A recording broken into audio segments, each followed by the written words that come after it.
فرش التراب يضمني. نمبر 2، نماز پڑھتے ہوئے مجھے یہ احساس کیوں نہیں ہوتا کہ میں اس کائنات کے رب کے سامنے کھڑا ہوں؟ مجھے اس سے ڈر کیوں نہیں لگتا؟ مجھے اس کی موجودگی کا احساس کیوں نہیں ہوتا؟ مجھے تو بتایا گیا تھا خواتین کی طرف سے سوال ہے، یہاں تو آ گیا کہ کھڑا ہوں، مجھے اس سے ڈر کیوں نہیں لگتا؟ مجھے اس کی موجودگی کا احساس کیوں نہیں ہوتا؟ اس کا تعلق ہے یقین کی گہرائی سے. اس پر حقیقت ایمان کے ضمن میں میری ایک کتاب بھی موجود ہے، اسے پڑھیے. اور میں نے پچھلے دنوں 40 نبوی جو ہے اس کی جو حدیث کا درس میں دے رہا ہوں جمعے کے خطبات کے اندر، اس میں بھی اسلام اور ایمان پر بڑی مفصل بحثیں میں نے کی ہیں، اس کے بھی آڈیو ویڈیو موجود ہیں. ایک ہے ایمان جس کو آپ کہیں گے لپ سروس، زبان سے ہم کہہ رہے ہیں کہ ہم نے اللہ کو مانا، رسول کو مانا، قرآن کو مانا، کتاب کو مانا، نبیوں کو مانا، آخرت کو مانا، روز قیامت کو مانا، جنت کو مانا، دوزخ کو مانا. یہ ہے ایک سطح. ابھی آپ کا یقین دل میں قائم نہیں ہے. اس وقت تو ظاہر بات ہے کہ آپ کا قول کچھ اور ہوگا، عمل کچھ اور ہوگا، اس لیے یقین تو ہے ہی نہیں، یہ تو صرف قول ہے. ذالک قولہم بافواہہم، اپنے منہ سے بات آپ نکال رہے ہیں صرف، لیکن یہ دل میں نہیں ہے.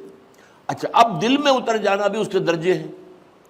اس درجے اتر جانا کہ آپ ہر وقت یہ محسوس کریں کہ اللہ مجھے دیکھ رہا ہے، یہ ہوگا تو یقیناً پھر آپ کو نماز میں بھی لطف آئے گا.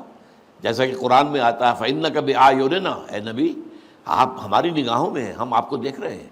جب بھی آپ مسلمانوں میں گھومتے پھرتے ہوتے ہیں اور تقلبک فی الساجدین، اور ان نمازیوں کو کے درمیان آپ دیکھتے ہیں کوئی کس حالت میں ہے. آپ رات کو آپ چکر لگایا کرتے تھے کہ کس کس گھر سے تہجد کے وقت قرآن پڑھنے کی آوازیں آ رہی ہیں، کہاں سے نہیں آ رہی ہیں، کون جو ہے میرا پیروکار جو ہے وہ تہجد پڑھ رہا ہے، کون نہیں پڑھ رہا ہے. اسی میں وہ واقعہ آتا ہے کہ آپ گزرے حضرت ابوبکر کے مکان کے پاس سے، اور مکان آپ کو معلوم ہے وہاں کوئی کنالوں میں تو ہوتے نہیں تھے، وہ تو چھوٹی چھوٹی جو ہے وہ جھونپڑیاں تک سمجھ لیجئے، معمولی سے مکان، بہت وہ ایک ایک دو کمرے کے جو ہے کوٹڑیوں کے، کمرہ نہیں کہنا چاہیے، مکان. تو ظاہر بات ہے اس کے اندر اگر کوئی شخص قرآن پڑھ رہا ہے تو باہر سے گزرنے والا سنے گا. تو حضرت ابوبکر کا آپ نے دیکھا کہ بہت آہستگی سے پڑھ رہے ہیں، حضرت عمر کو دیکھا کہ بڑے زور شور سے پڑھ رہے ہیں. تو اگلے دن صبح فجر کے بعد پوچھا کہ ابوبکر تم یہ اتنا آہستہ کیوں پڑھ رہے تھے؟ انہوں نے کہا میں اس کو سنا رہا تھا جو سنتا ہے. اللہ کو سنانے کے لیے بلند آواز سے پڑھنا تو ضروری نہیں ہے. اللہ تو میں کتنے ہی ہلکی سے ہلکی بات میں کہوں، بلکہ صرف کلام نفسی بھی ہو، دل ہی میں بات کروں، وہ بھی اللہ کے علم میں آ جائے گا.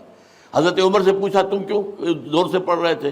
کہ میں شیطان کو بھگانا چاہتا تھا کہ شیطان بھاگ جائے. تو آپ نے کہا دونوں ٹھیک ہو، لیکن یہ اے ابوبکر تم ذرا اپنی آواز اونچی کرو، اور اے عمر تم ذرا اپنی آواز پست کرو، یعنی ایک معتدل پر تمہیں آ جانا چاہیے. تو یہ معاملہ ہوتا ہے اصل میں ایمان کی گہرائی کا. ایمان کی پھر آخری گہرائی وہ ہے کہ ایسا یقین ہو جائے کہ گویا کہ آپ خود اللہ کو دیکھ رہے ہیں. یہ جو احسان کی تعریف بیان کی حضور نے حدیث جبرائیل کے اندر، ان تعبد اللہ کانک تراہ فإن لم تکن تراہ فإنہ یراک، اس حالت میں اللہ کی بندگی کرنا، اللہ کے لیے بھاگ دوڑ کرنا. ان تعمل للہ کانک تراہ، ان تخشى اللہ کانک تراہ، اللہ کا خوف تم پر اتنا ہو جائے گویا کہ تم اللہ کو دیکھ رہے ہو. اب آپ اندازہ کیجئے کہ جب قیامت میں سارے پردے اٹھ جائیں گے، جہنم بھی ہمارے سامنے ہوگی اور جنت بھی سامنے ہوگی، وہاں بھی کوئی کفر کر سکے گا؟ تو ظاہر بات ہے کہ جب اللہ تعالیٰ کو دیکھنے کی حد تک کی کیفیت پیدا ہو جائے، یقین کا وہ درجہ، تو پھر اس میں کوئی غلط کام کرنے کا امکان نہیں ہے. سبحانک اللہم و بحمدک، نشہد ان لا الہ الا انت، نستغفرک و نتوب الیک.